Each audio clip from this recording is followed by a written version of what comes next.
अस्सलामुअलैकुम, good morning Pakistan, wake up Pakistan. हम उम्मीद करते हैं आप लोग ठीक होंगे, खैरियत से होंगे, अपने घरों में दफातर में महफूज होंगे। आज जुम्मा है, लिहाजा पूरी कौम को जुम्मा मुबारक और नमाज पढ़िएगा, दुआ में याद रखिएगा।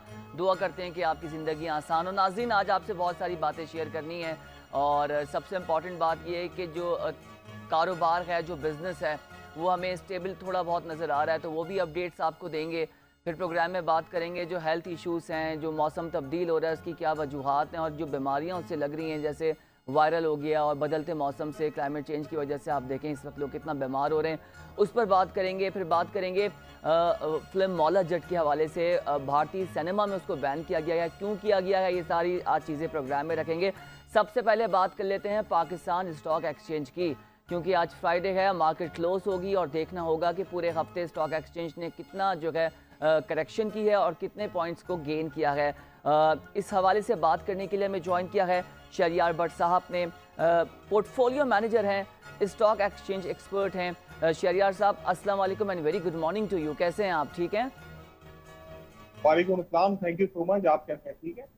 ओके, शहरियार साहब, 100 इंडेक्स की बात कर लेते हैं। 82,000 पर मार्केट का इंडेक्स गया है। हमने देखा कि 2 रोज़ पहले मार्केट जो है वो नेगेटिव थी, बेरिश थी और एक करेक्शन भी हमने देखी। आप क्या समझते हैं कि ये जो हफ्ता गुजरा है पाकिस्तान स्टॉक एक्सचेंज के हवाले से, कि ऐसी 100 इंडेक्स ने कितना इम्प्रूव किया है और कितना पोटेंशियल अभी भी मार्केट में बरकरार है? देखिए, पाकिस्तान स्टॉक मार्केट कंटिन्यू बहुत अच्छा परफॉर्म करे from the last 2 year. Pakistan stock market में हमने देखा काफी मैसेज गेन देखे, खासतौर पे अप्रैल 2023 के बाद मार्केट ने आउट परफॉर्म किया। तकरीबन एक साल में 76% से ज्यादा रिटर्न दे चुकी है। और जहां तक इस हफ्ते की बात है, तो इस हफ्ते भी हमने देखा कि IMF का प्रोग्राम अप्रूव होने के बाद पाकिस्तान स्टॉक मार्केट में बहुत तेजी देखने में आई है। खासतौर पर जब इन्फ्लेशन के नंबर आए, हमने इन्फ्लेशन को सिंगल डिजिट में आते हुए देखा। अप्रैल 2020 के बाद इन्फ्लेशन पहली बार सिंगल डिजिट में आई और 6.9% के ऊपर हमारे इन्फ्लेशन के नंबर आए हैं, जिसके बाद अब ये लग रहा है कि आने वाले दिनों में इंटरेस्ट रेट नीचे आएगा। आपके जो टीजल्स हैं वो की यील्ड भी बहुत तेजी से नीचे आ रही है, तो उसकी रिफ्लेक्शन पाकिस्तान स्टॉक मार्केट में नजर आई। मार्केट ने सबसे 2 हाई, पहली बार तो 82,900 के लेवल को ब्रेक किया और आज मार्केट ने 83,000 की सतह हिस्ट्री में पहली बार अचीव की है और ये बहुत सिग्निफिकेंट मार्केट में इम्प्रूव है। क्या सजेशन देंगे शहरियार साहब, जो लोग इस वक्त ट्रेडिंग कर रहे हैं उनको कि कौन से सेक्टर्स ऐसे हैं जिसके स्टॉक्स में वो अपना इन्वेस्टमेंट कर सकते हैं, या उनके स्टॉक्स को आप बहुत जो है पोटेंशियली आगे मूव आउट करते हुए देख रहे हैं? Let's take an example of cement sector की हम बात करें, oil and gas marketing companies की बात करें, तो कौन से सेक्टर्स आपको लगता है कि ये पोटेंशियली एक हाइप क्रिएट करते हुए नेक्स्ट वीक को नॉक करेंगे आगे जाने के लिए?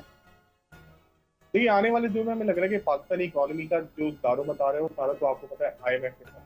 हाँ, एक जो बहुत पॉजिटिव डेवलपमेंट होने जा रही थी कि ऑयल प्राइसेस बहुत शार्पली डिक्लाइन कर रहे थे पूरी दुनिया में। WTI 67 तक आ गया था। आपने देखा कि लोकली भी मुसलसल 5 बार पेट्रोल की कीमतें नीचे आई। लेकिन अब क्योंकि दोबारा बॉन्ड लाइक सिचुएशन हो रही है, वो रिस्क अभी तक बरकरार है, जिसके बाद ऑयल दोबारा से बढ़ रहा है। लेकिन पाकिस्तानी इकोनॉमी की बात करें तो हम देख रहे हैं कि सीमेंट की सेल कंटिन्यू डाउन साइड पे है और अभी जो लेटेस्ट नंबर है उसके मुताबिक भी 16% हमने ईयर ऑन ईयर बेसिस के ऊपर सीमेंट की सेल में डिक्लाइन देखा है।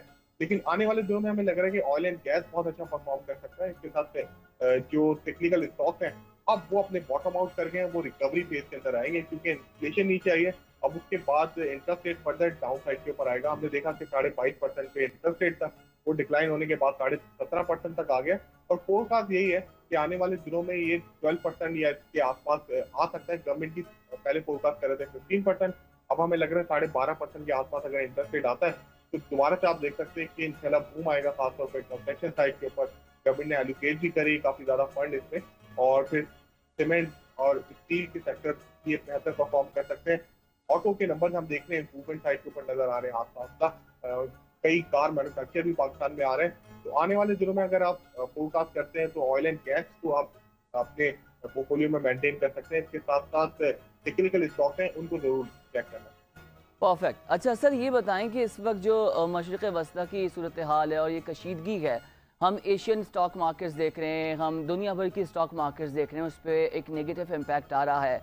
Let's talk our stock exchange. उसमें अगर बात करें कि ऐसी 100 इंडेक्स से तो आपको लगता है कि उसमें भी कोई मनफी असर आ सकता है? मज़ीद ये कशीदगी आगे बरकरार रही या इसका मज़ीद इम्पैक्ट आप देखेंगे हमारी स्टॉक एक्सचेंज में?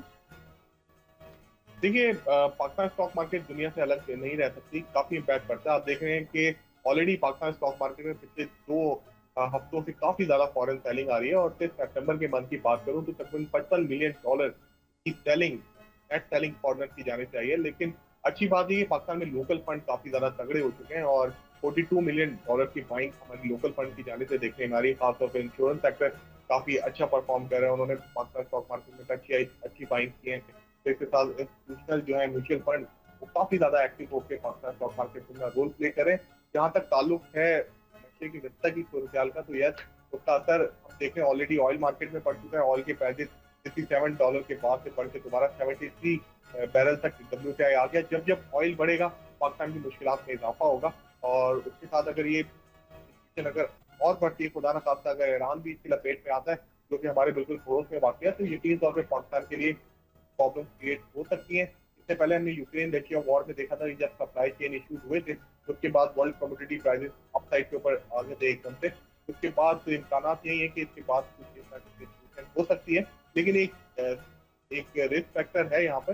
लेकिन ऑन द अदर हैंड, जो दूसरे सेक्टर की अगर मैं बात करूँ, पाकिस्तान में बैंक आउट परफॉर्म कर रहे हैं कंटिन्यू। अगर लास्ट ईयर की भी बात करते हैं तो तकरीबन उन्होंने 5 अरब से ज्यादा के नफे बुक किए हैं। टेक्सटाइल की एक्सपोर्ट दोबारा इंप्रूव होने शुरू हो गई है। तो पाकिस्तान के जो इंडिकेटर हैं वो हमें पॉजिटिव साइड पे नजर आ रहे हैं, खासतौर पर इन्फ्लेशन नीचे आने के बाद, और हमारे रिजर्व जो मजबूत हुए $7.7 बिलियन के पास आ गए, तो उससे हमें काफी ज्यादा हौसला मिलता है। Thank you so much Shahriyar Bhatt, आपके वक्त का और स्टॉक एक्सचेंज के हवाले से एक जामे और बेहतर आप तज्जिया दे रहे थे। और आपने सही कहा कि इस वक्त देखना ये होगा कि जो पाकिस्तान की स्टॉक एक्सचेंज है उसकी डायरेक्शन पे बात करेंगे। मंडे पे लाजमी आपका एक एनालिस्ट ज़रूर लेंगे कि क्योंकि मार्केट ओपन होती है, जब ओपन होती है तो देखते हैं कि उस वक्त डायरेक्शन का तयन कर लेते हैं कि मार्केट में इस वक्त कितना दम है। बहरहाल आगे बढ़ते हैं, मज़ीद हम इश्यूज़ को डिस्कस करेंगे। रुपए का आपको बताएं, आपको रुपए की कदर में हमने देखा है कि 10 पैसे का इजाफा हुआ है, और जो डॉलर है आपका, वो आपको बताएं कि इस वीक में 277 रुपये पर बंद हुआ है, यानी कि 277 पे US डॉलर के अगेंस्ट पाकिस्तानी करेंसी रही है। ओपन मार्केट में जो डॉलर की कीमत है उसमें मामूली हमने कमी देखी है। जबकि अगर मैं गोल्ड की बात करूं तो गोल्ड में भी हम ये देख रहे हैं कि हमें कहीं स्टेबिलिटी नज़र नहीं आ रही, बल्कि गोल्ड बहुत तेज़ी से आगे जा रहा है। अगर फ़ी तोला की बात करें तो 2,74,000 75,000 पे गोल्ड ट्रेड कर रहा है। इस वीक जो भाव है वो यही है गोल्ड का। तो ये सूरत हाल है बिज़नेस की, हमने आपके सामने रखी है। नाज़रीन, बात कर लेते हैं कि मुल्क में इस वक्त जो बिज़नेस अपॉर्चुनिटीज़ हैं वो कैसे क्रिएट हो सकती हैं, एंटरप्रेन्योरशिप प्रोग्राम्स कैसे आ सकते हैं, इन्वेस्टमेंट पूल्स क्या हो सकते हैं। इस वक्त इस मुल्क को जो सबसे ज़्यादा ज़रूरत है वो है इन्वेस्टमेंट की, वो है डॉलर्स की, वो है उन लॉन्ग टर्म प्रोग्राम्स की जो मुस्तनद हों, मजबूत हों और पाकिस्तान की इकॉनमी को एक बूस्ट दें। लेकिन ये इतना आसान नहीं है जितनी आसान हम बात आपसे कर रहे हैं, क्योंकि इसमें बहुत ज़्यादा चैलेंजेस हैं। और सबसे इम्पॉर्टेंट बात यह कि IMF का प्रोग्राम आपके ऊपर तलवार की मानंद है, और ऐसी तलवार की मानंद है अगर आपने अपनी तरफ से कुछ भी इनिशिएटिव लेने की कोशिश की तो आप ले भी नहीं सकते, क्योंकि आपके हाथ और पैर बांध दिए गए हैं, और जब तक बंधे हुए हैं जब तक आप इनका कर्जा पूरा नहीं करते। एक इंस्टॉलमेंट होती नहीं है, दूसरे प्रोग्राम पे इनरोल हो जाते हैं, और जब पैसा आता है तो हुकूमतें इदारे बड़ा शोर बजाते हैं, बाजे बजाते हैं, जी पैसे आ गए। लेकिन आपको अंदाज़ा नहीं है कि जब ये पैसे आते हैं तो इसको इंटरेस्ट के साथ आपको पे करना पड़ता है, और किसी का कुछ नहीं जाता, आपका और हमें टैक्स का इजाफा होता है। अभी देखा 30 सितंबर को टैक्सेशन के हवाले से FBR की डेडलाइन थी, लोग परेशान थे, और जो शाही खर्चे हैं वो आपको पता है प्रोटोकॉल्स में, और ये तमाम तर आलीशान जो लाइफस्टाइल बनाया हुआ है उस मुल्क ने, उस मुल्क में जो आपका गरीब तरीन मुल्क है, और आप वहाँ के प्राइम मिनिस्टर के एग्जीक्यूटिव्स के लाइफस्टाइल देख लें, आपको मुझे तो कुछ कहने की ज़रूरत नहीं है। और हर दफ़ा कहा जाता है ये आपका आखिरी प्रोग्राम है, हम छोटे से बड़े हो गए, और जब एंड ऑफ एन एरा पे जा रहे होंगे तब भी सुन रहे होंगे मुल्क नाजुक दौर से गुजर रहा है और ये IMF का आखिरी प्रोग्राम है। लेकिन अल्लाह ना करे हम मुहिब वतन पाकिस्तानी हैं, आप भी उतने पाकिस्तानी हैं। हम दुआ करते हैं आज जुम्मे का रोज़ है, अल्लाह ताला इस अजाब से, इस क्राइसिस से हमें निकाले। आगे बढ़ते हैं नाज़रीन, एंटरप्रेन्योरशिप की बात करेंगे, बिज़नेस प्रोग्राम की बात करेंगे। हमें ज्वाइन किया गया मिस्टर दानियाल हुसैन शेख ने, और बेहतरीन ये माइंड रखते हैं और फैकल्टी मेंबर भी हैं, ये पढ़ाते भी हैं, माहिर मैशियत भी हम इनको समझ सकते हैं क्योंकि काफ़ी अच्छा एनालिस्ट करते हैं ये। और ख़ास तौर पे जो बिज़नेस प्रोग्राम्स हैं, एंटरप्रेन्योरशिप प्रोग्राम्स हैं, वो कैसे हो सकते हैं, इन्वेस्टमेंट कैसे आ सकती है। दानियाल साहब अस्सलाम वालेकुम and welcome to the show. कैसे हैं आप? ठीक है। वालेकुम अस्सलाम। मैं सबसे पहले आपका बहुत ज़्यादा मशकूर हूँ कि आपने मुझे इनवाइट किया अपने शो के अंदर। सॉरी। मैं सबसे पहले यही बात करना चाहूँगा कि हमारे मुल्क के अंदर सबसे बड़ा पोटेंशियल है ह्यूमन कैपिटल। पाकिस्तान जो है वो 5th लार्जेस्ट पॉपुलेशन होल्ड करता है। हमारे पास ये प्राइड है। मुझे नहीं लगता किसी और वेस्टर्न कंट्री के पास ये पावर होगी भी। इस चीज़ को हम ज़रूर कैपिटलाइज़ कर सकते हैं इसके ऊपर, किस तरह हमारा ह्यूमन कैपिटल एक्सपोर्ट होता है डिफरेंट कंट्रीज़ के अंदर। हम उन्हीं ह्यूमन कैपिटल को यहीं पे यूटिलाइज़ कर सकते हैं। हमारे पास बहुत सारी अपॉर्चुनिटीज़ आई हैं। सबसे पहली जो लहर हमारे पास इस वक्त आई है वो आईटी की लहर है। अभी रिसेंट रिपोर्ट ये है कि ऑलमोस्ट 2.5 मिलियन के एक्सपोर्ट्स हुए हैं फर्स्ट क्वार्टर के अंदर, आईटी एक्सपोर्ट्स, जो एक बहुत बड़ा एक पोटेंशियल नज़र आता है, अपॉर्चुनिटी नज़र आती है यूथ के लिए कि वो इसके अंदर बहुत अपनी कंट्रीब्यूशन कर सकते हैं पाकिस्तान में रहते हुए। मल्टीपल करेंसीज़ को, मल्टीपल आप समझ लें मनी को जो है इंटरनली एंटर कर सकते हैं विदाउट एनी आर्टिफिशियल इंजेक्शन, जिसकी अभी हम बात कर रहे थे लोन की। फिर मैं आपकी दूसरी बात पे एग्री ये करूँगा कि हमें जो है फाइनेंशियल फ्रीडम की बहुत ज़्यादा ज़रूरत है इस स्टेज के ऊपर, और मुझे लगता है कि इंशाल्लाह हम बहुत जल्द कामयाब होंगे। इसके ऊपर बहुत सारे इंक्यूबेशन सेंटर्स काम कर रहे हैं, इनोवेशन इंक्यूबेशन सेंटर्स यूनिवर्सिटीज़ के अंदर, और नेशनल लेवल के ऊपर, स्टेट लेवल के ऊपर भी इसके ऊपर बहुत सारा काम हो रहा है। अच्छा, एक बहुत इमर्जिंग प्रॉब्लम है जिसके ऊपर मैं आप लोगों का फोकस लाना चाहूँगा, वो है climate change. Climate change Pakistan को बहुत ज़्यादा इम्पैक्ट कर चुका है। हमने 2022 के फ्लड्स में देखा कि पाकिस्तान के ऊपर कितने इसके जो है मुनफी असरात आए हैं। तो उस असरात से निकलने के लिए पाकिस्तान को मिलियंस की तौर के ऊपर जो है फंडिंग की ज़रूरत है। क्लाइमेट टेक कंपनीज़, क्लाइमेट और टेक्नोलॉजी को अगर कंबाइन कर दिया जाए तो इसके ऊपर भी बहुत ज़्यादा काम हो सकता है। क्लाइमेट फाइनेंस एक नई फील्ड इमर्ज हुई है मार्केट के अंदर, उसके ऊपर भी बहुत सारा काम हो सकता है। एआई, आर्टिफिशियल इंटेलिजेंस, ये एक इमर्जिंग फील्ड है। अगेन वर्ल्ड वाइड पेनिट्रेशन है इसकी, और इसके लिए सिर्फ़ और सिर्फ आपको इंटरनेट की ज़रूरत है। You need to have a stable internet connection. और अब मैं अगर इंफ्रास्ट्रक्चर की बात करूं तो पाकिस्तान के अंदर इंफ्रास्ट्रक्चर के हवाले से हमें इंटरनेट की ज़रूरत है। We need a very good stable internet. उसके बलबूते के ऊपर हमें सिर्फ और सिर्फ इंटरनेट की ज़रूरत है, एक stable internet connection, that is it.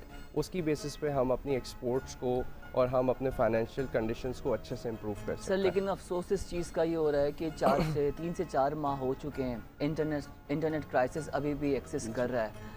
हमें समझ में नहीं आ रहा कि हम बहुत बड़ी बड़ी बातें बयानात की हद तक करते हैं, लेकिन हकीकत दुनिया को पता है कि हम हैं क्या। दूसरी बात ये कि एक एरिया ऑफ इम्प्रूवमेंट हमारे मुल्क में, हमारे इंस्टीट्यूशंस में बहुत है, उसको फुलफ़िल करना है। और उसको फुलफ़िल, आपने बड़ी अच्छी बात अपने शुरू में ही कही कि ह्यूमन कैपिटल सबसे बड़ा इन्वेस्टमेंट पूल होता है, इन्वेस्टमेंट टूल होता है। तो हमारे पास मैन पावर है, लेकिन अफसोस है कि सारे नौजवान, क्योंकि डेफिनेटली हर किसी को अपने घर चलाने, अपना करियर को स्ट्रॉन्ग करना है, स्टेबल करना है, सिक्योर करना है, क्योंकि एक इन्वेस्टमेंट उन्होंने अपने पे लगाई है। तो हम क्या कर सकते हैं? हमारे पास जो सारा यूथ है, और आपने आईटी की बात की, आपने क्लाइमेट चेंज की बात की, 2 सेक्टर्स ऐसे हैं जो पाकिस्तान जिससे अपने आप को बहुत बेहतर तरीके से आगे निकाल सकता है। और हमें तो अल्लाह ताला ने इतना ज़्यादा कह लेंगे ख़त्ते में बाय डिफ़ॉल्ट, क्योंकि आपको पता है पाकिस्तान एक ऐसे जगह पर है, ज़मीन जहाँ पर बड़ी ज़रख़ेज़ है, जहाँ पर चारों मौसम हैं, ना ज़्यादा सर्दी पड़ती है, ना बहुत गर्मी पड़ती है। तो रब्बुल इज़्ज़त ने एक छोटा सा ख़ित्ता, बहुत खूबसूरत सा ख़ित्ता दिया है, बहुत ज़्यादा हमारे मसाइल नहीं हैं। सर, क्या वजूहात हैं कि हम इसको नहीं देख पा रहे? फिर जो इन्वेस्टमेंट वाली आप बात कर रहे हैं, इंटरनेट की आपने बात की, 4 माह हो चुके हैं, अब तक ये लोग समझ नहीं आ रहा क्या बात कर रहे हैं। अगर हम टेलीविज़न पे न्यूज़ लीड देखें तो इस वक्त यही न्यूज़ लीड है कि जी आईनी तरमीम सबसे बड़ा मसला पाकिस्तान का है। ठीक है, जो कुछ लोग कैद में हैं वो भी सबसे बड़ा मसला पाकिस्तान का है। Nobody is talking about the expenses of Pakistan, energy crisis, IPPs, वही सिस्टम में बैठे हुए हैं, वो क्या बात करेंगे। ठीक है, तो मुझे समझ में नहीं आ रहा, पहले फिर भी बातें हो जाती थी, इस वक्त तो ऐसा लग रहा है कि कोई बात करने को तैयार नहीं है और चीज़ें हाईजैक्ट लग रही हैं सर। चाहे मईशत हो, सियासत हो, तो स्टेबिलिटी कैसे आएगी और सिचुएशन समझ में नहीं आ रहा कि हम किस डायरेक्शन पर जा रहे हैं। अच्छा, कितना लोगों को समझाएं और ख़ुद को समझाएं, लोगों को छोड़ें। हर रोज़ एक नई सुबह ये होता है कि जी स्टेबिलिटी होगी, चीज़ें बेहतर होंगी, फिर मायूसी कुफर है, अल्लाह ताला स्ट्रॉन्ग रखेगा, लेकिन कहीं ना कहीं हमें सब चीज़ें चेंजेस होते हुए नज़र आ नहीं रहे। आपका क्या इस पर राय है? मेरी इस पे राय ये है सर कि एक रिपोर्ट अगेन एक आई थी, मूडी एक वेबसाइट है, एक पोर्टल है, लेजिबल पोर्टल है, उन्होंने कहा था कि 2070 के अंदर 3 बेस्ट इकोनॉमीज़ होंगी दुनिया के अंदर, जिसके अंदर पाकिस्तान, अफ्रीका और इंडिया का नाम था। ये रिपोर्ट काफ़ी ज़्यादा वायरल हुई थी 2070 के अंदर, तो काफ़ी टाइम है ऑलमोस्ट। लेकिन ये है कि रीज़न क्या था? रीज़न ये था कि again the power of human capital. मुझे ऐसा लगता है कि अब जो है उस साइकिल को ब्रेक करने की ज़रूरत है। कौन से साइकिल की बात हो रही है? ये जो एक कांस्टेंट साइकिल चला आ रहा है नेशनलिज्म का, इसको ब्रेक करने की ज़रूरत है। कहने का मकसद ये है कि हमें यूनाइट होना पड़ेगा एट वन प्लेटफॉर्म। हमें ये जो है डिफरेंट सेक्ट्स, डिफरेंट लैंग्वेजेस, इससे बाहर आके एक जगह मुत्तहिद होकर इस प्रॉब्लम को सोचना पड़ेगा।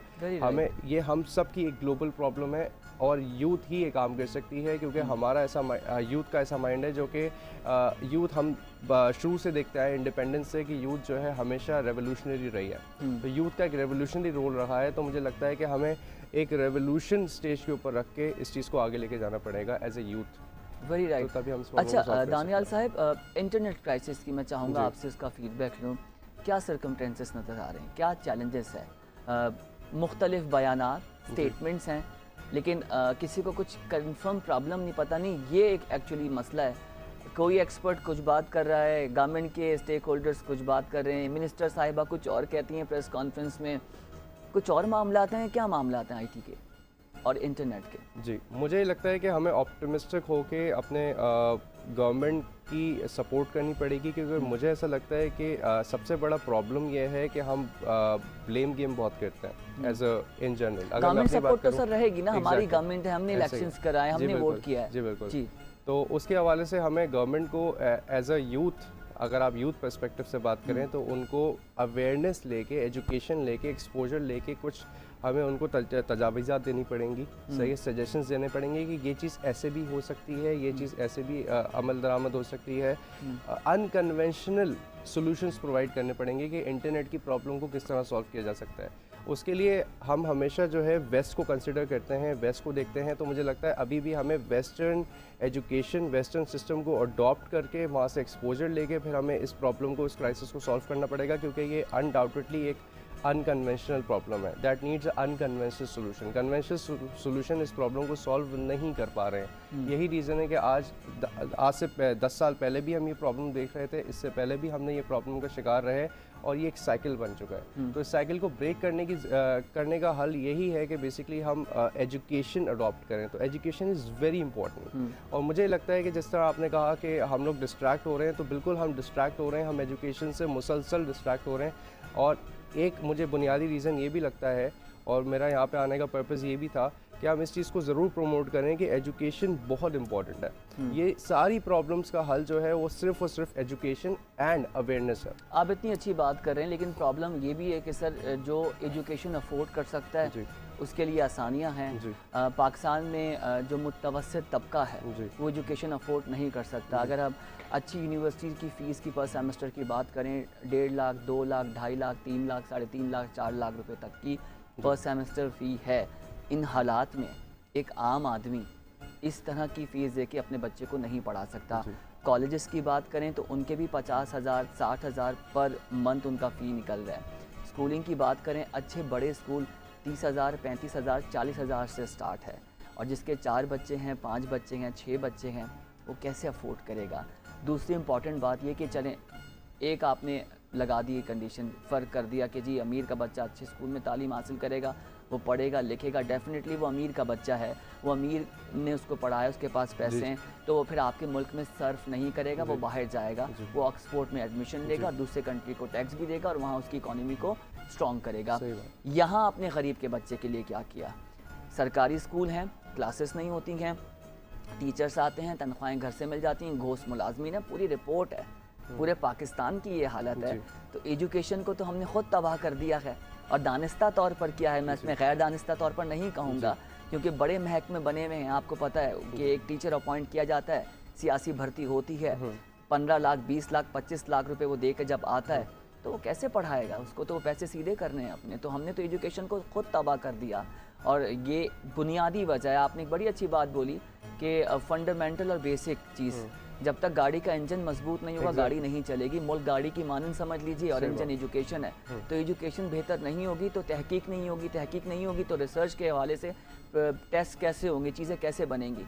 तो आप देख लें कि आप खुद एजुकेशनलिस्ट हैं, चीज़ें कर रहे हैं, लेकिन इस वक्त हमें ऐसा लगता है, और आप भी इस बात को सेकंड करेंगे, कि ये एक जो डिफरेंस है ना पब्लिक प्राइवेट एजुकेशन का, ये तोड़ना पड़ेगा। और उन ममालिक ने ज़्यादा तरक्की की जिन्होंने सेंट्रलाइज एजुकेशन सिस्टम पे काम किया। ऐसा ही है सर? बिल्कुल ऐसा ही है। आप इसमें सोशलिस्ट कंट्रीज़ की एग्जांपल्स दे सकते हैं, स्कैंडिनेवियन कंट्रीज़ हो गई, उसके अंदर बेसिकली उनका फोकस ये है कि वो लोगों के वेलफेयर के लिए काम करते हैं, और फिर लोग जो है वो अच्छा भी महसूस करते हैं। अगर आप इमिग्रेंट्स की बात करें तो इमिग्रेंट्स भी बेहतर महसूस करते हैं। एक सोशलिस्ट कंट्री को टैक्स की फॉर्म में एक कॉम्पनसेशन पे करना कि चलें वो हमारे हेल्थ केयर के ऊपर और हमारी एजुकेशन के ऊपर काम करेंगे। तो बिल्कुल ऐसा ही है कि अच्छा, इसके अंदर जो है मैं एक चीज़ और ऐड करता जाऊँगा कि बहुत सारी NGOs हैं जो कि आगे आ रही हैं, इंटरनेशनल कंपनीज़ भी हैं जो कि इसमें हिस्सा ले रही हैं। इसके अलावा जो है इसके अंदर मैं एक और चीज़ भी ऐड करता जाऊँगा कि पाकिस्तान के बहुत सारे एक्सपैट्स हैं जो कि पाकिस्तान छोड़ के जा चुके हैं, लेकिन they want to give back to the country. तो उसके अंदर वो भी काफ़ी ज़्यादा काम कर रहे हैं, एजुकेशन के अंदर फ्री एजुकेशन प्रोवाइड कर रहे हैं वाया इंटरनेट। लेकिन वही बात है कि हमारे पास बेसिक इंफ्रास्ट्रक्चरल आइटम्स होने की ज़रूरत है, जैसे कि इंटरनेट हो गया, हमारे पास कंप्यूटर सिस्टम्स हो गए, उसकी बेसिस पे इलेक्ट्रिसिटी हो गई, उसकी बेसिस पे हम आगे बढ़ सकते हैं। बहुत खूबसूरत बात सर। एक ब्रेक लेते हैं, ब्रेक से जब वापस आएंगे तो मजीद अपॉर्चुनिटीज़ को डिस्कस करेंगे, क्या बेहतर हो सकता है और क्या हम कर सकते हैं।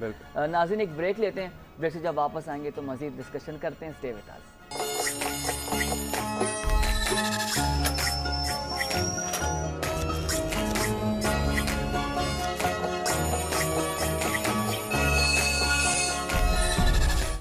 वेलकम बैक जनाब। और हम बात कर रहे थे ब्रेक पर जाने से पहले बिज़नेस अपॉर्चुनिटीज़ के हवाले से। एक और स्टोरी नाज़िन रखेंगे प्रोग्राम में, बिज़नेस पर भी बात करते हैं। इस वक्त जो हेल्थ इश्यूज़ हैं वो बहुत ज़्यादा बिगड़ते हुए नज़र आ रहे हैं। गुज़िश्ता रोज़ भी हमने जो है मुख्तलिफ इश्यूज़ पर बात की थी। अभी जो सिचुएशन है वो बढ़ते केसेस हैं मलेरिया के, डेंगू के और चिकनगुनिया के। और अस्पताल ज़राए के मुताबिक अगर मैं अब्बासी शहीद अस्पताल की बात करूँ तो रोज़ाना 300 से ज़्यादा मरीज़ जो है वो चिकनगुनिया के, मलेरिया के और डेंगू के आ रहे हैं। ये एक दिन की रिपोर्ट है, और ये सिर्फ एक अस्पताल की है। इसके अलावा जो प्राइवेट हॉस्पिटल्स हैं वहाँ पर भी रोज़ाना मरीज़ आ रहे हैं। तो इस वक्त सिचुएशन बड़ी अजीब व गरीब नज़र आ रही है। इसी पे अपडेट लेंगे। 5 न्यूज़ की रिपोर्टर हैं उरूज रिजवी। उरूज, अस्सलाम वालेकुम एंड वेरी गुड मॉर्निंग। कैसी हैं आप, ठीक हैं?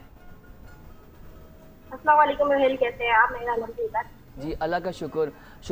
उरूज बताइए कि इस वक्त क्या सूरत हाल है अस्पताल की, कितने मरीज़ लाए जा रहे हैं, और जो बीमार हो रहे हैं उनकी इस वक्त इमदाद किस तरह से हो रही है, और अद्वियात की सिचुएशन भी बताइएगा। तो क्या हालात हैं अस्पताल के और क्या सूरत हाल है? ये बिल्कुल रोहेल, जैसे कि ये कहा जा रहा है कि वायरल फीवर जो है काफी ज्यादा बढ़ता जा रहा है। डॉक्टर्स के मुताबिक डॉक्टर ये कहते हैं कि जैसे बुखार और नॉर्मल बुखार होता है उस तरीके की अलामत होती है, किसी को उल्टी मोशन हो जाता है, किसी के साथ नज़ला जुकाम होता है, लेकिन इसके जब टेस्ट होते हैं तब पता चलता है कि ये मलेरिया है, ये डेंगू। इससे नॉर्मल वायरल फीवर की अलग चल रहा है, और डेंगू और मलेरिया और उसके चिकनगुनिया भी जो नया आ गया है वो भी एक अलग टाइप हो गई है, मतलब बच्चों की। और ये जो चिकनगुनिया, डेंगू और मलेरिया है ये सिर्फ मच्छरों के काटने से होता है।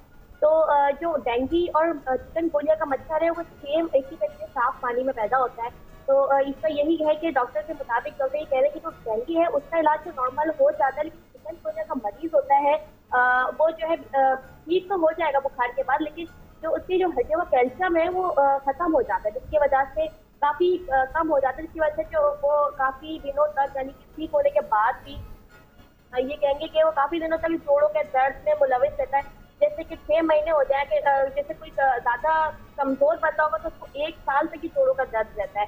तो ये जो मच्छरों के काटने से बीमारियां हो रही है, डॉक्टर तो ट्रीट कर देते हैं, प्रॉब्लम आ रही है कि ये बीमारियां मच्छरों के काटने से जो हो रही है तो मच्छर ही क्यों हमारे मुल्क शहर में तो ज्यादा है, तो बल्दियाती जो इदारे हैं उनका भी कुछ इसमें बनता है हद कि वो भी इसको पार्टिसिपेट करें, क्योंकि जो हमारे इलाके हैं वहाँ पे हम ये देखते हैं कि हर दूसरी गली के अंदर कचरा, गंदा पानी खड़ा हुआ होता है पानी को, इसकी वजह से ये मच्छर पैदा होते हैं। और फिर जो महीना आता है बरसात के बाद जो सीजन शुरू होता है उसमें मच्छर ज्यादातर हम ये देखते हैं कि पैदा होते हैं, और फिर वो यही मच्छरों का सीजन स्टार्ट हो जाता है। फिर मलेरिया, डेंगू ये तो आम होता है, लेकिन चिकनगुनिया नया चल रहा है, ये एक वबा की शक्ल ले रहा है। क्योंकि हम अगर बात करें सरकारी हॉस्पिटल की, तो जिना हॉस्पिटल हो गया, सिविल हॉस्पिटल हो गया, वहाँ पे दर्जनों के हिसाब से पर हर एक घंटे में दर्जनों के हिसाब से मरीज आ रहे हैं। मतलब आप ये देखिए कितने ज्यादा मतलब ये वबा की शक्ल ले रहा है। तो जो मरीज है उनको ये भी नहीं पता होता कि उनको डेंगू है, मलेरिया है, चिकनगुनिया है। जब जोड़ों में दर्द की शिकायत होती है तो फिर डॉक्टर जब टेस्ट वगैरह लिखकर आता है कि पॉजिटिव चिकनगुनिया है, तो फिर उसको उसी तरीके से ट्रीट किया जाता है। अच्छा उरूज, ये बताएं ज़रा, शहर कायद के हवाले से ख़बर दें कि मच्छर मार स्प्रे हो रहे हैं शहर में या नहीं, और कुछ इलाके ऐसे हैं जहां पर गंदा पानी खड़ा हुआ है और उस पर मच्छर होते हैं, तो उसके लिए निकासी के लिए क्या हो रहा है, शहर की सफाई के लिए क्या हो रहा है, क्योंकि शहर जितना गंदा होगा उस पर मच्छर आएंगे। तो KMC और मुताल्लिका जो इदारे हैं जो ये महकमे काम कर रहे हैं उनके हवाले से बताएं कि क्या स्प्रे वगैरह हो रहे हैं और सफाई सुथराई की सूरत हाल क्या है शहर की। बिल्कुल रुहेल, हमारे यहाँ तो सिर्फ बातें होती है, काम जो है सिर्फ दिखावे के होते हैं। कुछ कुछ जगहों पे जहाँ कैमरा पहुंच सकता है वहां तो काम कर दिया जाता है, लेकिन अभी भी बहुत से ऐसे 90% इलाके ऐसे हैं जहाँ पे कोई काम नहीं किया गया। अगर हम घर से भी बाहर निकलते हैं ऑफिस आने के लिए तो हम खुद रास्तों में देखते हैं कितनी ज्यादा ऐसे रास्ते हैं जहाँ पे अभी तक कचरा पड़ा हुआ है और कोई पुरसाने हाल नहीं है। इवन के बारिश जो कुछ दिनों पहले, कुछ महीने पहले बारिश हुई थी, उस तक का पानी अभी तक कुछ जगहों पे है, कुछ ग्राउंड ऐसे जो बच्चे खेलने ग्राउंड उनमें अभी तक खड़ा हुआ है, लेकिन उनको अभी तक निकाला नहीं किया। और बात आप कह रहे हैं कि मच्छरों के स्प्रे की जो है वो भी सिर्फ उन्हीं इलाकों में हुआ होगा जहाँ पे उनको बोला गया होगा, लेकिन जो नॉर्मली जो उनके राइट बनता है कि उन्हें पूरे कराची में करवाना चाहिए, वो हमने अभी तक नहीं देखा। और ना ही अगर स्प्रे हो जाए ना तो ये जो बीमारियां जो इतनी ज्यादा वबा की शक्ल ले रही है उसके ऊपर थोड़ा कंट्रोल आ जाएगा। सही कह रही हैं बिल्कुल। अच्छा मुझे ये बताएं कि एक बार फिर से कि जो अस्पताल में मेडिसिन्स हैं इन जो बीमारियां हो रही हैं, ये मलेरिया, डेंगू, ये अद्वियात वहाँ पर मुयस्सर हैं, ये एंटीबायोटिक्स वगैरह अद्वियात? क्योंकि अभी मैंने ये भी सुना था, ज़राए बता रहे थे कि अद्वियात भी सरकारी अस्पतालों के जो मेडिकल स्टोर्स हैं वहाँ पर नहीं है। तो इस हवाले से बताएं कि सरकार की तरफ से कोई पैकेज या कोई अद्वियात वगैरह दी जा रही हैं या नहीं सरकारी अस्पतालों के हवाले से? देखिए अस्पतालों में ट्रीट तो सही किया जा रहा है, लेकिन आप कह रहे हैं दवाओं के बारे में, तो दवाएं तो कोई सरकारी की तरफ से तो बोल दी जाती है, लेकिन वो भी दवाएं उनको एक इंजेक्शन तक बाहर से खरीदना पड़ता है। कि सरकारी अस्पताल की जो सूरत हाल है वहाँ के जो मरीज हमें कहते हैं कि हमें अगर इंजेक्शन भी चाहिए तो हमें बाहर से खरीदना पड़ता है। तो जैसे मलेरिया हो गया, डेंगू हो गया या चिकनगुनिया हो गया, इसका एक नॉर्मल बुखार की तरह ही इनको ट्रीट किया जाता है। तो इसकी जो मेडिसिन होती है वो किसी खास अलग से नहीं होती है, वो एक बुखार की नॉर्मल मेडिसिन होती है, इसको ट्रीट कर अलग तरीके से किया जाता है, लेकिन मेडिसिन सेम वही बुखार वाली होती है। लेकिन आप जो कह रहे हैं कि अस्पतालों में हुकूमत की जानिब से कोई ऐसा इक़दाम तो हमें ऐसा फिलहाल अभी तक तो नजर नहीं आया, बस बातें ही हैं। और जो लोग हैं वहाँ पे मरीज को अभी तक इसी बात की शिकायत करते हैं कि हमें जो हुकूमत को फ्री में दवाइयाँ देनी चाहिए वो हमें मिल नहीं रही है, कहाँ जा रही है। तो अभी तक मतलब ऐसा कोई हमने सूरत हाल नहीं की कि फ्री में कुछ मिल रहा हो वहाँ पे। ठीक है, बहुत शुक्रिया उरूज रिजवी, आपका अपडेट दे रही थी आप जो शहर में इस वक्त वायरल मलेरिया, डेंगू और चिकनगुनिया के मरीज़ हो गए हैं।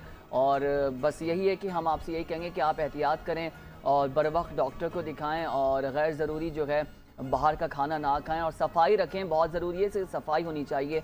और जो खुले घर में आप पानी बर्तन रखते हैं, मलेरिया मच्छर उसमें आता है और उससे जो है मामलात आपके ख़राब होते हैं, फिर वायरल होता है, इन्फेक्शन होता है और आपकी तबीयत ख़राब होती है। नाज़रीन एक बार फिर हम बात कर लेते हैं कि मुल्क में बिज़नेस अपॉर्चुनिटीज़ क्या हैं, एंटरप्रेन्योर्स प्रोग्राम्स क्या हैं, किस तरीके से मुल्क में इन्वेस्टमेंट आ सकती है, मुल्क में कारोबार के मामलात बेहतर हो सकते हैं। ब्रेक पर जाने से पहले हम डिस्कस कर रहे थे जो हमारा इंटरनेट का क्राइसिस है, क्योंकि IT सेक्टर इस वक्त एक अच्छा रेवेन्यू जनरेट करके पाकिस्तान को दे रहा है और बड़ी अच्छी कंट्रीब्यूशन अब IT सेक्टर की तरफ से पाकिस्तान की इकॉनमी को मिलना शुरू हो चुकी है। दानियाल हुसैन शेख हमारे साथ मौजूद हैं, दानियल साहब, हम आईटी सेक्टर पर बात कर रहे थे। सर, अभी जो इंटरनेट क्राइसिस आया हुआ है और स्लो इंटर की वजह से फ्रीलांसर्स बहुत परेशान हैं, हमने उस पर भी काफ़ी बात की थी। तो एक रिपोर्ट के मुताबिक हमें कुछ नुकसान भी हुआ है, लेकिन लग ये रहा है कि हम बहुत कुछ डैमेज कर चुके हैं in terms of collection of revenue. तो आपको क्या लगता है कि अगर इसको हमने बेहतर नहीं किया या इसको जल्दी इस क्राइसिस से नहीं निकले तो मज़ीद नुकसान या डैमेज हो सकता है? जी बिल्कुल।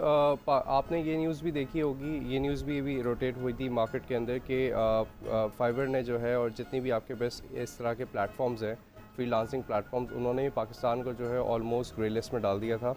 और उन्होंने जो है पाकिस्तान की जितने भी आईटी बिजनेसेस हैं उनको भी जो है डाउटफुल बिजनेसेस के अंदर शुमार किया था। तो अब देखें, अगर हम इस चीज़ को इम्प्रूव नहीं करेंगे तो ये चीज़ें मज़ीद ख़राब होती जाएंगी, जैसे कि आपने भी जिक्र किया। और अगर ख़राब होंगी तो हमारे पास जो एक सरमाया बचा है जो कि आईटी है, वो भी हमारे हाथ से चला जाएगा। आईटी इस वक्त इमर्जिंग मार्केट है, हमारे पास बेस्ट वे है ग्लोबलाइजेशन का। इंटरनेट पेनिट्रेशन पाकिस्तान के अंदर ऑलमोस्ट 45-50% है, जो कि पाकिस्तान की इससे ये पता लगता है कि पाकिस्तान की आधी जो है वो आवाम जो है वो इंटरनेट से आशना है, इंटरनेट को इस्तेमाल कर सकती है regardless of their edges, regardless of their education level. वो इंटरनेट को यूज़ करते हुए अपनी माशी हालात को बेहतर बना सकते हैं।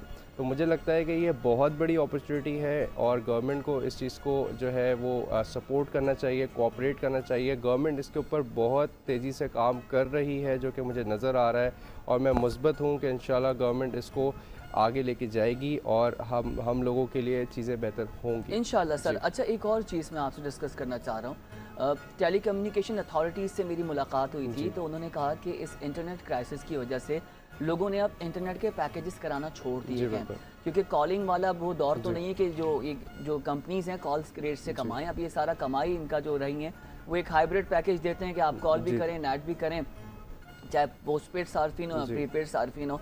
अब ये है कि उनका भी बिजनेस नहीं हो पा रहा कि लोगों ने अब करवाना छोड़ दिए हैं। तो आपको क्या लगता है कि एक और चैलेंज तो खड़ा नहीं हो जाएगा आने वाले दिनों में, क्योंकि अभी ये 3 या 4 बड़ी कंपनीज बैठी हुई हैं जिनका अच्छा काम चल रहा है और माशाल्लाह से चीज़ें हमने काफ़ी इम्प्रूव की हैं, और उन एरियाज़ में जहाँ पर इंटरनेट नहीं था, जहाँ पर सिग्नल्स नहीं आते थे, एक बड़ा चैलेंज था उन रिमोट एरियाज़ का, वहाँ पर भी टावर्स लगाए हैं और चीज़ें हुई हैं। ऐसे में अगर ये माहौल बनेगा तो आगे और नुकसान एक्सपेक्ट किया जा सकता है। बिल्कुल। हमारी नेबरिंग कंट्रीज़ हैं, सऊदी अरब है और चाइना है, वो अभी इंटरेस्टेड है, वो अभी इन्वेस्ट करने के लिए भी आगे बढ़ रहे हैं, ख़ास तौर पर आईटी सेक्टर के अंदर। तो वो बिल्कुल उनको एक नेगेटिव इमेज जाएगा और उससे वो डिस्करेज होंगे बेसिकली कि वो आगे इन्वेस्टमेंट अपॉर्चुनिटीज़ अपनी उस हवाले से पाकिस्तान को वो व्यू नहीं करेंगे। और इसके अलावा अगर हम किसी और कंट्री में भी जाते हैं, हमारी जितनी भी नेबरिंग कंट्रीज़ हैं जिनके साथ हमारी एफिलिएशन है, फॉर इंस्टेंस डेनमार्क हो गया, और जितनी भी हमारे पास कंट्रीज़ आती हैं, तो हम उनसे भी अपने ताल्लुकात बेहतर नहीं रख पाएंगे अगर हमारे पास इंटरनेट फैसिलिटीज़ को इम्प्रूव, इंटरनेट इंफ्रास्ट्रक्चर पर काम नहीं किया जाएगा इन जनरल। राइट, बिल्कुल ऐसा ही है। ठीक है। अच्छा, अब मुझे सर एक चीज़ ये बताएं कि you are into education as well, आप स्टूडेंट्स के साथ भी कनेक्ट रहते हैं। यूथ इस वक्त बहुत डिस्टर्ब है और वो कहते हैं कि हम ऐसे जगह पर इन्वेस्टमेंट क्यों करें जिस मुल्क में स्टेबिलिटी नहीं है, अनसर्टेन सिचुएशन और इन्वायरमेंट है, जहाँ पर टैक्स के नाम पर भत्ता लिया जा रहा हो और कोई सहूलत मुयसर नहीं आ रही, और इन्वेस्टमेंट रिटर्न की भी कुछ उनको होप नहीं है कि जी मिलियंस ऑफ डॉलर्स लगा भी दें अगर इस मुल्क में, तो 4 साल 5 साल बाद क्या गारंटी है कि ये उनका बिजनेस जो है सरवाइव कर भी जाएगा। तो एक जो अनसर्टेन, और ये सारी बातें सवाल इसलिए हो रहे हैं जो एक अनसर्टेन माहौल बना हुआ है, आप क्या समझते हैं कि इस वक्त क्या डायरेक्शन का तयन करना चाहिए, ख़ास तौर पे जो नौजवान नस्ल है, क्योंकि उन्होंने आगे सर्व करना है। वो ग्रेजुएट्स, वो पोस्ट ग्रेजुएट्स आएंगे तो इस मुल्क को संभालेंगे, जो ऑलरेडी संभाल रहे हैं वो अपना काम कर चुके हैं, हमने अब आगे की बात करनी है। तो आप क्या उनको समझते हैं, क्या दिमाग में आपके क्या पॉइंट ऑफ है, क्या ओपिनियन है कि हम ये यूथ को एम्पावर करने के लिए ये पैगाम दे सकते हैं? जी, आपने बहुत खूबसूरत बात की अगेन कि मार्केट के अंदर अगेन बहुत ज़्यादा अनसर्टेनिटी है। ओवरऑल लोग बहुत अनसर्टेन है अपने फ्यूचर के बारे में। मैं यही कहूँगा कि फ़्यूचर तो हमेशा अनसर्टेन होता ही है, लेकिन फ्यूचर को डिफ़ाइन करना, फ्यूचर के पाथ और गोल को डिफ़ाइन करना, ये इंसान के हाथ के अंदर है। हम अपने तौर पे क्या कर सकते हैं, यूथ क्या कर सकती है, मैं अपने स्टूडेंट्स को क्या गाइड करता हूँ या क्या उनको जो है मैं नसीहत देता हूँ, वो ये देता हूँ कि आप एजुकेशन को ड्रॉप ना करें, आप जितना हो सके अवेयर हों। एक चीज़ है जिसके ऊपर जो है लोग दूसरे से बरतर हो जाते हैं, इसको कहते हैं इंफॉर्मेशन एसिमेट्री।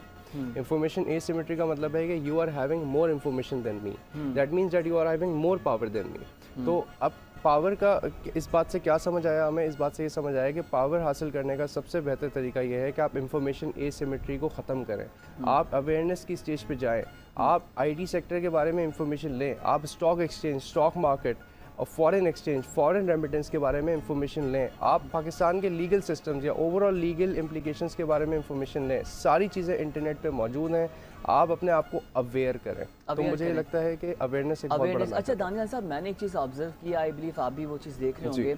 जिस वक्त हम स्टूडेंट हुआ करते थे तो हमारे लिए 20-25 हज़ार की स्टूडेंट वाली नौकरी में हमें अच्छा लगता था कि यार 25 हज़ार की नौकरी मिल गई है, हमारे खर्चे पे निकल जाएंगे, सब हो जाएंगे।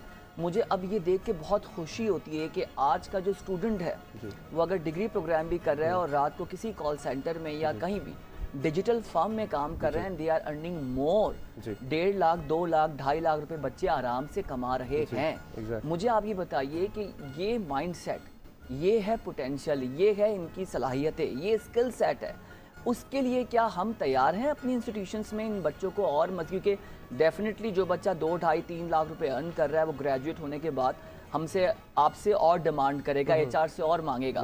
तो इस वक्त जो एचआर मॉडल है और कंपनी पॉलिसीज हैं उनको रिवैम्प और रिवाइज करने की ज़रूरत है because of the requirement of the market. जी बिल्कुल, आपने एक अच्छा इंटरेस्टिंग पॉइंट रेज किया अगैन।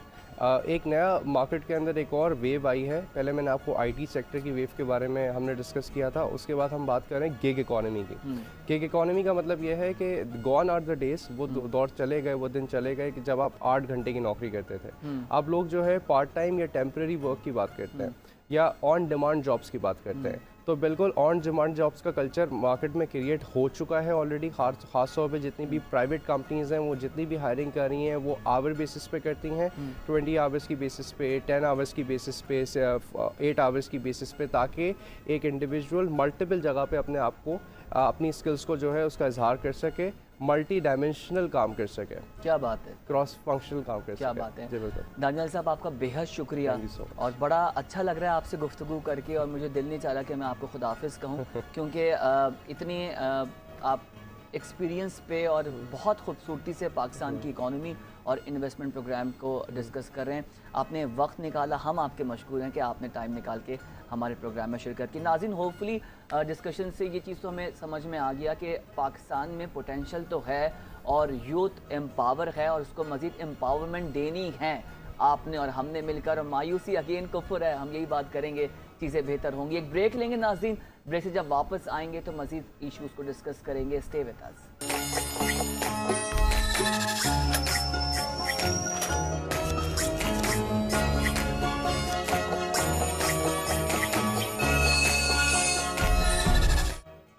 वेलकम बैक जनाब। और अब डिस्कस कर लेते हैं कि हमारा माशाल्लाह से, एक तो स्पोर्ट्स जब दुनिया भर में कुछ करता है तो सबसे ज़्यादा प्रॉब्लम जो है वो हमारे पड़ोसी मुल्क भारत को होना शुरू हो जाती है।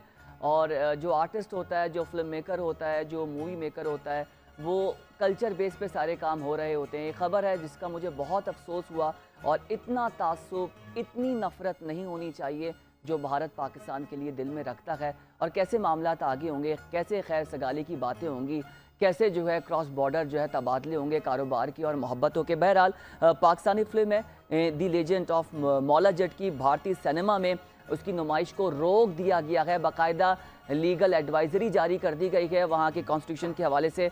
हमारा टैलेंट, हमारी मूवीज़, हमारे गाने किसी से कम नहीं हैं। सबसे पहले हम आपको दिखाते हैं कि जो मौला जट है वो क्या है, और उसके बाद एक प्रोमो देखते हैं, उसके बाद मज़ीद स्टोरी पे बात करते हैं। मुझे कुछ कहने की ज़रूरत नहीं है, आप ख़ुद देख लें। उम्दा डायरेक्शन, परफॉर्मेंस, बहुत खूबसूरत विजुअल्स, क्या खूबसूरती से इसको बनाया है।